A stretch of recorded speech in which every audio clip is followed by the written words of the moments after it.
হৃদয় বিদাৰক দৃশ্য যি দৃশ্য দেখি আপুনি হৈ পৰিব আবেগিক দলঙৰ অভাৱত মৃতদেহ পাৰ কৰিব লগা হৈছে কলৰ ভূৰত বাৰিষাৰ দিন যিমানেই চমুচাপি আহিছে সিমানেই সমস্যা বাঢ়িছে মাজুলীৰ ভকত চাপৰিবাসীৰ সুচল যাতায়াত দেখি নোপোৱা ভকত চাপৰিবাসী অঞ্চলসমূহত থকা ৰোগীসমূহৰ বাবে আহি পৰিছে এতিয়া সংকট নাৱৰে পাৰ কৰিব লগা হৈছে ইজনৰ পাছত আনজন সংকটজনক অৱস্থাত থকা ৰোগীক দুদিন আগত এটি শিশু সংকটজনক অৱস্থাত নাৱৰে পাৰ কৰা দৃশ্য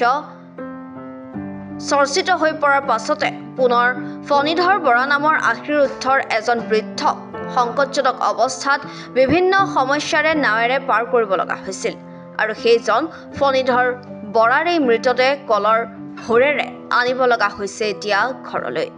জনক যেনে ধৰণে নিব লাগিছিল তেনেকৈ নিব পৰা নাই বা এইফালে ট্ৰেক্টৰটো নিবলগীয়া হৈছে হয় আজি আমাৰ এই ভকত চাপৰি ৰাইজৰ বিলাই আমি আজি এজন মৃত ব্যক্তিক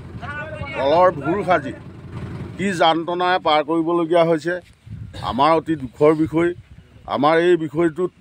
কাৰো আজিলৈকে দৃষ্টিগোচৰ হোৱা নাই আমিনো আৰু কোন ধৰণে কেনেকৈ কাক কি বুলি ক'ম নিজে নিজে আপোনালোকে এই ভিডিঅ'টো চালে গম পাব ভকত চাপৰি বিলাই বিপত্তি কেনেকুৱা হৈছে আচলতে মৃত ব্যক্তিগৰাকীয়েও সন্মান পোৱা নাই নেকি নাই পোৱা কেনেকৈ তেখেতক কাৰণ আমি এতিয়া যেনেধৰণে নিব লাগিছিলে তেনেধৰণে নিবলৈ কোনো সুবিধা নাই যাতায়াতৰ আজি আমি কলৰ ভোৰ সাজি ট্ৰেক্টৰত উঠাই আৰু কলৰ ভোৰ সাজি আমি নদীত পাৰ কৰি ট্ৰেক্টৰত উঠাই পেলাই আমি নিবলগীয়া হৈছে মৃত ব্যক্তিজনক মাজুলীৰ পৰা উজ্জ্বল পেগুৰ ৰিপৰ্ট এনি ভাৰত 24